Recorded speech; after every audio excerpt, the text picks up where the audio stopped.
Hey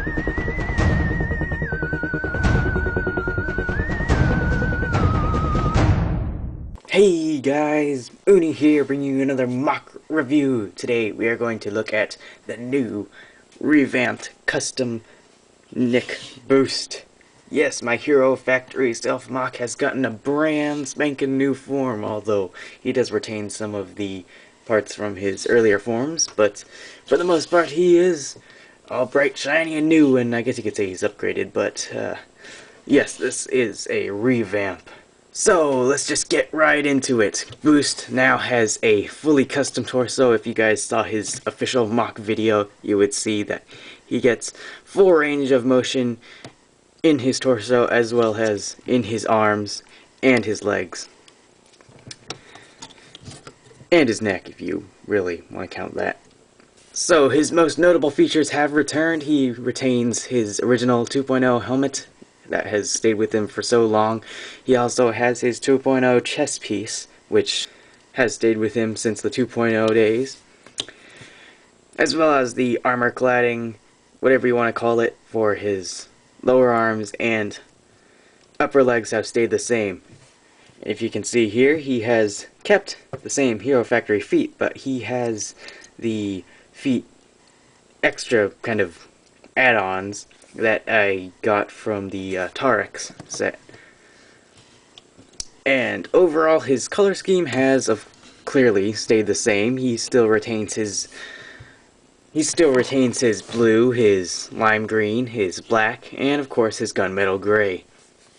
So, if you want my personal analysis of his form, this is probably the best one just because it is custom, but I will admit there are some flaws, mainly being emptiness in some areas. Some pieces are uncovered and kind of look like the generic just uncovered hero build, like of course in the arms right here, and then sometimes in the back over here and behind the weapons, but the weapons do a pretty good job of covering up the back itself, but I'll get into that next. Moving on, I guess I'll show you guys some of the build parts. So to start off, I'll go down to the legs right here. So if you can see, he has a Hero Factory armor cladding on the back of his leg. So I actually was able to get the double pin holders and use this extra little Technic piece right here, and that just attaches right in here, and it's pretty secure. And that's how we get armor on both sides, so he's pretty protected. So now I guess I'll move on to showing you guys his custom torso. First, let me get off his weapons. Just give me a second. And here's a little closer look at his back. Hold on, I'll adjust the light so you guys can see a little better. He has all this weird contraption on his very back, and I'll get into that once I put the weapons back on, but as you can see, his torso is kind of complex. If I take apart the two main parts, right, his lower torso, his upper torso, you can see that this thing is just connected with the one ball joint, and it connects to the, I think these are Vaki lower torso pieces, back from the Vaki, and it's not too special. It just has a couple spikes to add a little flair to it, and it's pretty sturdy. And as for the upper torso, this part is probably the most complex. He has this weird thing, I don't even know if you guys can see that, but he has all these different layers. He has a whole bunch of Technic joints, or pieces, and his chest piece connects as well. It's all unique. And I mean, I'll just give you a little show of it. If I take off his chest piece, I actually have these two pin holders right here, and that is connected to more Technic stuff, as well as the Hero Factory hand pieces.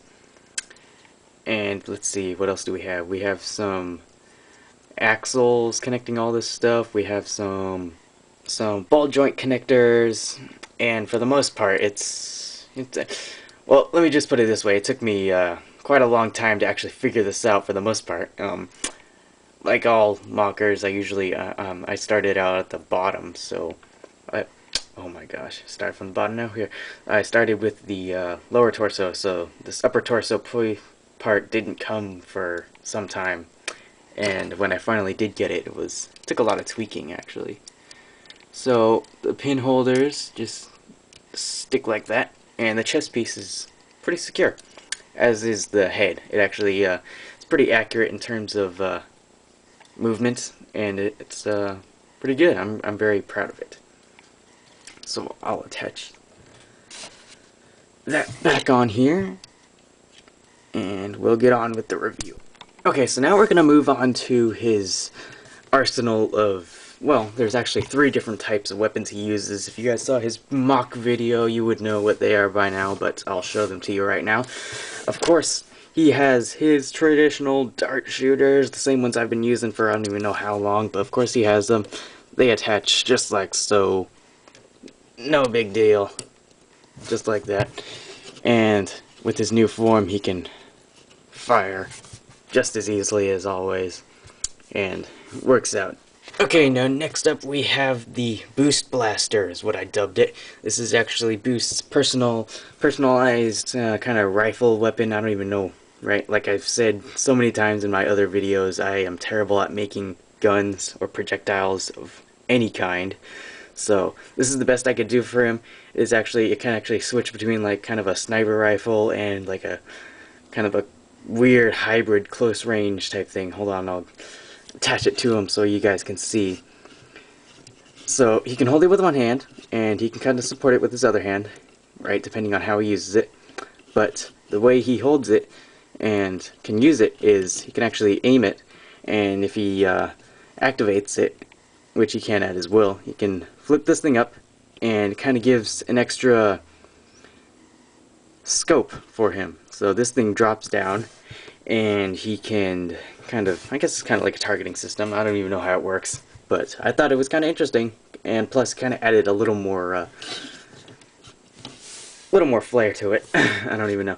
But the cool thing is that you see this spike right here, this pinhole spike right here, that can actually come off, and hold on, and you can switch it up, and this kind of makes it seem like it kind of grows, but it kind of elongates into this kind of bayonet type thing, so you can go start running and kind of jab people with it too. That was probably I think that was the inspiration for this whole weapon. I really wanted something to have like a whole bayonet type thing on the front, and this is what came of it, so I think it was pretty awesome. Alright, so moving on, I guess this is his last weapon, but it's still pretty awesome nevertheless. This is his kind of power lance, energy lance, I don't even know what I'm going to call it. But this thing, he swings it around, he's pretty skilled in melee combat, right, hand-to-hand combat, so I found this kind of interesting, because I'm used to making melee weapons for my heroes and villains and whatnot. So I just kind of gave him this basic little tool. Now this is where it gets interesting. I am going to show you guys how I fit all this stuff on his back. Now you see how he has a couple of axle holes and a couple connection points, mainly this thing right here. And I will demonstrate because he can fit every single weapon onto his back quite easily actually. And just like all my other creations, mostly. Not all of them, of course. So, first off, we put his power staff, power lance, whatever you want to call it, I won't judge. You stick that right here, and move around so it kind of imitates how he can just reach back, how he can just grab it from behind and then pull it out, or something like that. And next up we have his gun rifle in there, but this thing actually goes on the hand right here, the joint, and that just sits like that. That's probably the weakest part of it, weakest part of his kind of formation, because I couldn't find a better way to do it. But up next comes the best part, because you see I have these 2 axle holes sticking out right there, so his dart shooters just stick right in there, right in those holes, and they just sit like that, and I think it looks pretty awesome because they can just sit there, and then he doesn't really need to worry about them, and then he can pull those out at will, and it all just looks pretty good. So I'd really like to hear you guys' opinions on this, because I really liked how I was able to integrate all the weapons and storage system into the back itself, as opposed to what I did with the like Oonie and Unta, where I had an extra hero torso integrated onto the back so they could attach that way. But I found it really interesting that I could use the Technic joints and all that stuff to actually have the points of connection. And I think it worked out awesome. Alright, so I thank you all for watching. I hope you enjoyed watching this review of the new and improved Boost. You will probably see him in a couple new videos that'll be coming out very soon, and that's all I have to say. Drop a like, drop a comment if you can. Stupid Google Plus. And I will see you in the next review or next video of whatever. Catch you guys next time. Oonie, out.